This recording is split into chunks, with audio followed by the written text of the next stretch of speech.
एक व्यक्ती आपली पत्नी आणि 2 मुलांसोबत आपल्या घरामध्ये अगदी आनंदाने राहत होता. पुढे चालून त्या व्यक्तीचं जेव्हा निधन होतं, त्यानंतर संपूर्ण कुटुंबाची जबाबदारी त्याच्या पत्नीवरती येते. आता पती गेल्यामुळे पत्नी असं काहीतरी करू लागते जे आज रोजी सोशल मीडियावरती व्हायरल होत आहे. अखेर ही पत्नी आपल्या पतीच्या गैरहजेरीमध्ये काय करू लागली होती आणि पुढे काय घडले, काय आहे संपूर्ण प्रकरण, पूर्ण घटना सांगेल. बस व्हिडिओ शेवटपर्यंत बघा. नमस्कार, स्वप्नील क्राईम टॉक्समध्ये आपले स्वागत आहे.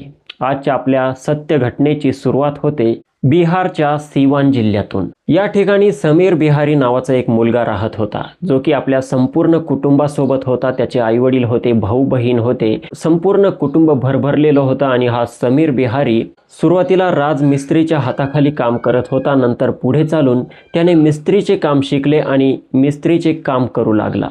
सर्व काही अगदी ठीकठाक होते. जे काही पैसे मिळत होते त्यातून आपला घर खर्च चालवण्यासाठी घरी आपल्या आई वडिलांना, भावा बहिणीला पैशांची मदत देखील करत होता. आता समीर बिहारी एक दिवस आपल्या मित्रांसोबत फिरण्यासाठी जातो, तर त्याची नजर एका मुलीवरती पडते. त्या मुलीला हा समीर जसा बघतो तसा तिच्यावरती फिदा होऊन जातो, तिच्यावरती प्रेम करू लागतो. मात्र हे एकतर्फी प्रेम होते. आता विषय असा होता की समीरला ती मुलगी हवी होती, त्यामुळे समीर त्या मुलीची संपूर्ण डिटेल्स काढतो. त्याला त्याचे मित्र देखील मदत करतात आणि त्यानंतर या मुलीकडे इशारेबाजी सुरू होते आणि पुढे चालून हिम्मत करून हा समीर त्या मुलीला प्रपोज करतो. ती मुलगी सहजपणे या समीरचं प्रपोजल ॲक्सेप्ट करते. मुलीचं नाव असतं रुबी. आता रुबी आणि समीरमध्ये प्रेम प्रसंग सुरू झाला होता. दोघांमध्ये चांगले प्रेम संबंध होते. हे प्रेम संबंध इतके पुढे जाऊन पोहोचले की दोघांनी निर्णय घेऊन टाकला की आता काही झालं तरी आपण दोघांनी कायमस्वरूपी सोबत राहायचं, आपण दोघांनी लग्न करायचं आणि आपला संसार थाटायचा. मात्र याबद्दल समीर जेव्हा आपल्या कुटुंबामध्ये सांगतो की अशी अशी मुलगी आहे, मला खूप आवडते आणि मला तिच्यासोबत लग्न करायचं आहे, तर त्याच्या आईवडिलांना, त्याच्या कुटुंबामधल्या लोकांना समीरने या मुलीसोबत असं लग्न करणं हे पटत नाही. घरचे बोलतात की तू तिच्यासोबत लग्न करू शकत नाही. मात्र समीर आपल्या निर्णयावरती अटळ असतो, कारण स्वतः कमावणारा व्यक्ती असतो, कोणाच्या आधारावरती तो नसतो. तर त्याने निर्णय घेऊन टाकलेला असतो की काही झालं, घरचे किती नकार देत असले तरी मी हिच्यासोबत लग्न करणार. त्यामुळे तो आपल्या प्रेयसीला रुबीला बोलतो की हे बघ, माझे घरचे तर नकार देत आहे, मात्र माझं तुझ्यावरती प्रेम आहे आणि तुझ्यासोबत मला लग्न करायचंच आहे. जर मी तुझ्यासाठी घरच्यांना सोडू शकतो तर तू देखील तुझ्या घरच्यांना सोडून दे. आपण दोघे लग्न करू आणि एका ठिकाणी कुठेतरी जाऊ, त्या ठिकाणी आनंदाने राहू, पती पत्नी बनून राहू. मी काम करत जाईन, तू घरी घराची काळजी घ्यायची, सर्व काही आपल्यामध्ये व्यवस्थित होईल. आता रुबी देखील त्याला होकार दर्शवते आणि एक दिवस रुबी आणि समीर हे आपापले घर सोडून त्या ठिकाणावरून निघून जातात आणि दोघेही लग्न करून घेतात. समीर रुबीसोबत लग्न करून रुबीला गुजरातच्या अहमदाबाद जिल्ह्यातील फतेवाडी कॅनल एक जागा आहे, या ठिकाणी घेऊन जातो. तेथे एक भाड्याचा रूम घेतला जातो आणि त्या ठिकाणी हे पती पत्नी आपला नवीन संसार सुरू करतात. आता समीरचे जे कुटुंबीय होतं यांना या समीरशी काही घेणं देणं राहिलं नव्हतं, कारण समीरने त्यांच्या मनाविरुद्ध लग्न केलं होतं. त्यामुळे घरच्यांनी त्याच्यासोबत संपर्क पूर्णपणे तोडून टाकला होता आणि रुबीच्या कुटुंबाने देखील रुबीसोबत पूर्णपणे संपर्क तोडून टाकला होता. म्हणजे समीर तिकडे काय करतो, काय नाही, कसं आहे, याच्याशी त्याच्या घरच्यांना काही घेणं देणं नव्हतं, ना समीरला त्याच्या कुटुंबियांशी काही घेणं देणं होतं. आता समीर इकडे गुजरातला आल्यानंतर सुरुवातीला फॅक्टरीमध्ये काम करू लागतो. फॅक्टरीमध्ये काही दिवस काम करतो. मात्र मुलगा हुशार असतो, प्रत्येक कामामध्ये तरबेज असतो. तर त्याला वाटते की या फॅक्टरीमध्ये मला फिक्स पेमेंट मिळेल, त्यापेक्षा मी तर ऑलरेडी एक राजमिस्त्री आहे, मी जुनं राजमिस्त्रीचंच काम सुरू केलं पाहिजे. आणि अशा प्रकारे हा समीर बिहारी त्या ठिकाणी काही लेबर जमा करतो आणि बऱ्याच लोकांच्या कॉन्टॅक्टमध्ये येतो. तेथे ॲडव्हर्टाईज करतो की मी स्वतः एक राजमिस्त्री आहे आणि मी बिल्डिंगचे वगैरे कामे करू शकतो. तर त्याला काम देखील मिळते. आता जेव्हा सुरुवातीला पहिले काम तो करतो, ते काम लोकांना आवडते आणि तेथून पुढे या समीरला आणखी कामे मिळत जातात आणि या कामामधून पैसा तर त्याला मिळणारच असतो. पैसा त्याला भरपूर सारा भेटतो आणि त्या पैशांतून तो त्याच ठिकाणी एक जमीन देखील विकत घेतो आणि त्या जमिनीवरती स्वतःचं एक नवीन घर बनवतो. स्वतः राजमिस्त्री असतो, स्वतःसाठी एक घर बनवतो आणि आता स्वतःच्या घरातच आपल्या पत्नी रुबीला ठेवतो आणि तेथे त्याचं अगदी व्यवस्थित सुरू होतं. त्याचा संसार त्या ठिकाणी सुरळीत चालू होतो. पुढे चालून समीर आणि रुबीला एक मूल होतं, त्यानंतर दुसरं मूल होतं.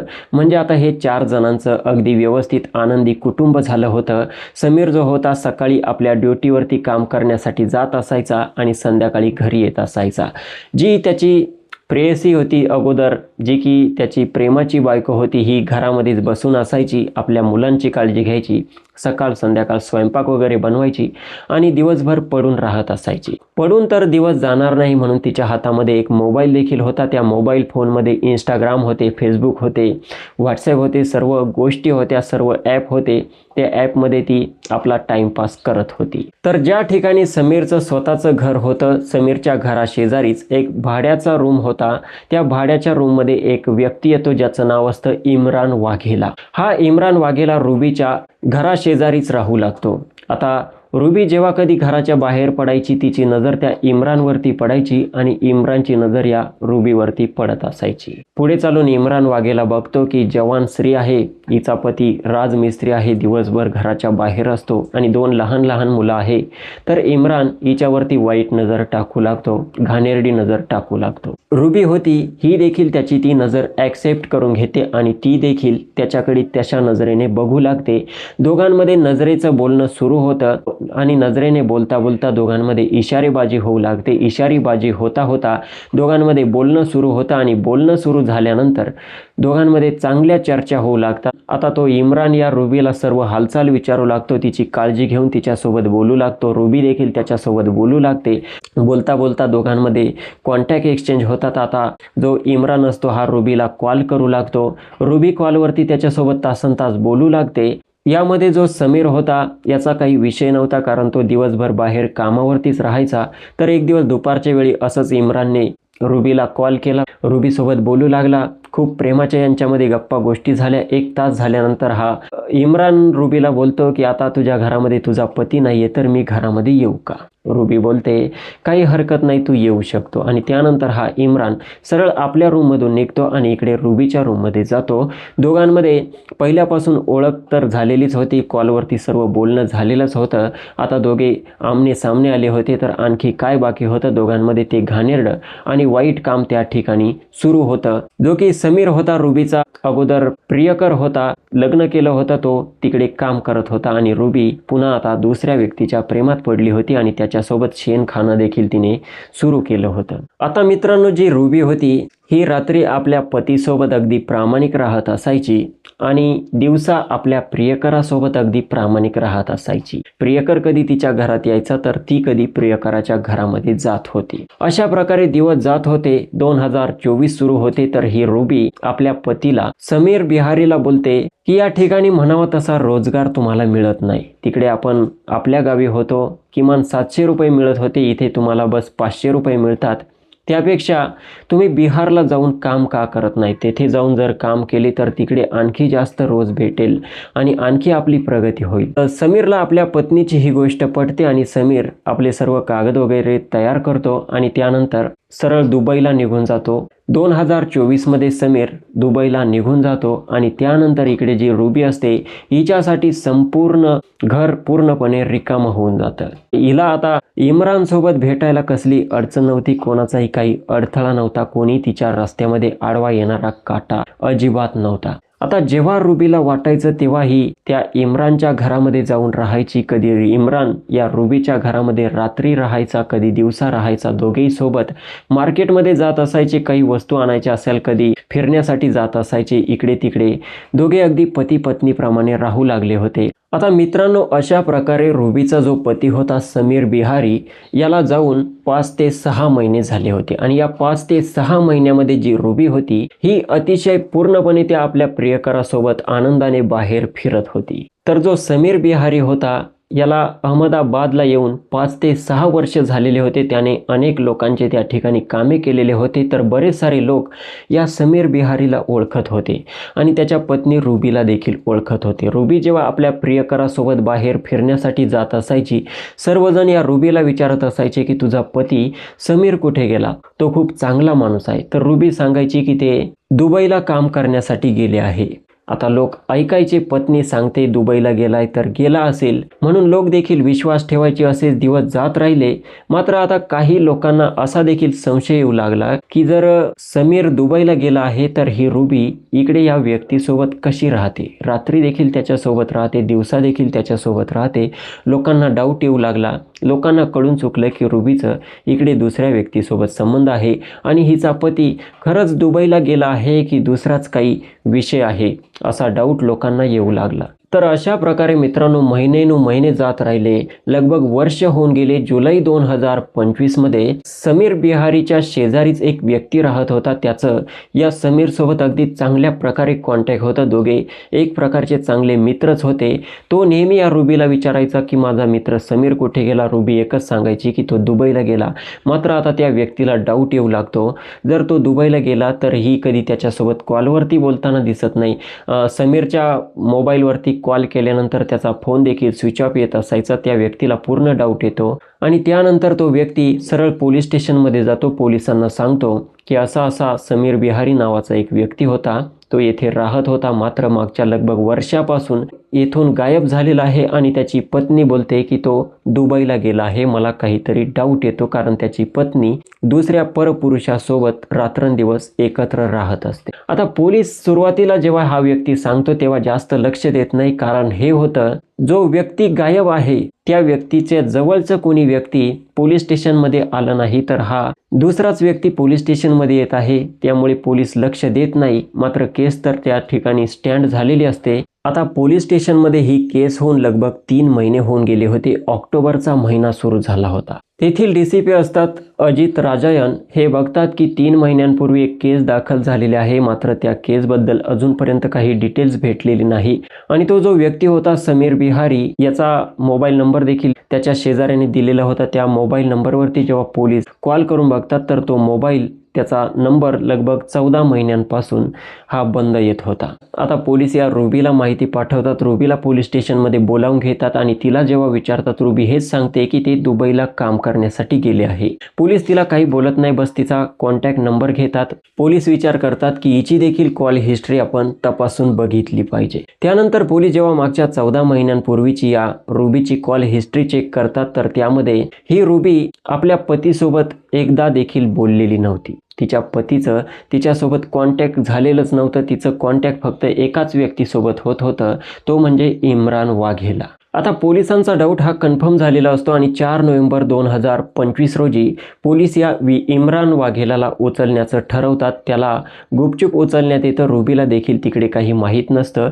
इम्रान वाघेलाला जेव्हा पोलीस स्टेशनमध्ये आणले जाते आणि त्याची विचारपूस सुरू होते की तू समीर बिहारीला ओळखतो का, तर इम्रान पोलिसांना बोलतो की नाही, मी अशा कोणत्याही व्यक्तीला ओळखत नाही. पोलीस विचारतात की तू रुबीला ओळखतो का, तर इम्रान बोलतो हो ओळखतो, बस माझ्या घराशेजारी राहते. पोलीस बोलतात की तिच्यासोबत तुझे काय संबंध आहे, कारण तुला आणि तिला मी बऱ्याच वेळा इकडे मार्केटला देखील बघितले आहे. जे DCP असतात हे बोलतात. तेव्हा हा मुलगा बोलतो की नाही, बस माझ्या शेजारी राहते म्हणून मी मदत करतो, बाकी मला काही माहीत नाही, तिच्याबद्दलही माहीत नाही आणि तिच्या पतीबद्दल देखील काही माहीत नाही. मात्र पोलीस जेव्हा त्याच्यावरती दांडे उचलतात, त्याच्यावरती दांडे पडू लागतात, तेव्हा हा इम्रान पूर्णपणे तुटतो आणि आपली एक कहाणी पोलिसांना सांगू लागतो. ती कहाणी जेव्हा सोशल मीडियावरती व्हायरल होते, सर्व लोक विचार करण्यास मजबूर होऊन जातात की यार हे असे कसे होऊ शकते. आता इम्रान सांगतो की साहेब, लगभग 1.5 वर्षांपूर्वी मी या रुबीच्या रूम शेजारी भाड्याचा एक रूम घेऊन राहत होतो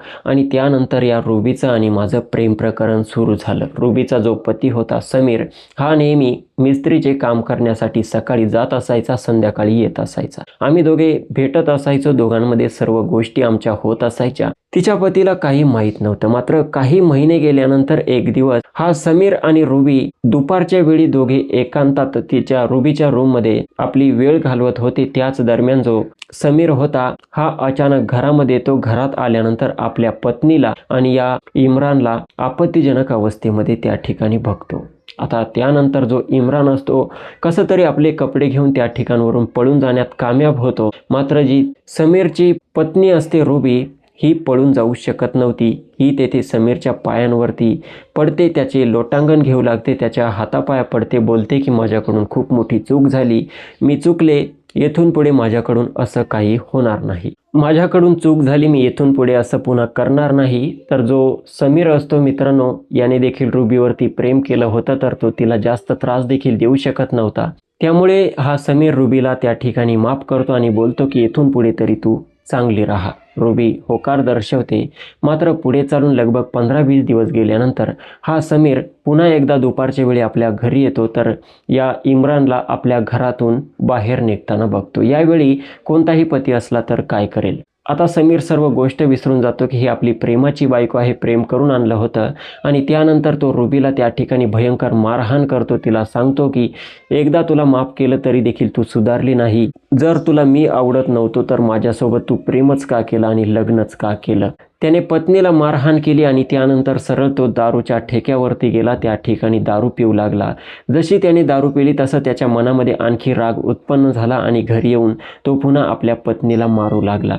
आता त्याची पत्नी बोलायची की मी एकदा चुकले, दोनदा चुकले, मात्र आता इथून पुढे पुन्हा त्याच्या संपर्कात राहणार नाही. मात्र रुबी त्या इम्रानचा नाद सोडण्यासाठी तयार नव्हती. जो समीर होता हा देखील दारू पिण्याचा नाद सोडत नाही आणि रुबीला तो नेहमी आता मारू लागतो. तर रुबी आता आपल्या पतीवरती पूर्णपणे नाराज राहू लागते, परेशान होते आणि आपल्या प्रियकराला इम्रानला बोलते की आता काही झालं, आता मला सहन होणार नाही, हा मला नेहमीच मारतो. त्यापेक्षा तू काही झालं तरी याला या दुनियेतून हटवून टाक. त्यानंतर मी देखील पूर्णपणे तुझी, हा रूम देखील तुझा, हे घर तुझं, सर्व काही तुझं. आता इम्रान आपल्या 2 मित्रांना यामध्ये सामील करून घेतो. एकाचं नाव असतं साहिल आणि दुसऱ्याचं नाव असतं फैजू. आणि त्यानंतर जी रुबी असते ही असते, म्हणजे हे 4घे जण मिळून एक दिवस या समीर बिहारीला दारूच्या नशेमध्ये पकडतात आणि त्या ठिकाणी घरामध्ये त्याची हत्या करून टाकतात. हत्या केल्यानंतर समीर बिहारीने स्वतः जे घर बनवलेलं होतं तेच घर त्या ठिकाणी किचनमध्ये खाली मोठा खड्डा खोदला जातो आणि त्या खड्ड्यामध्ये समीर बिहारीचं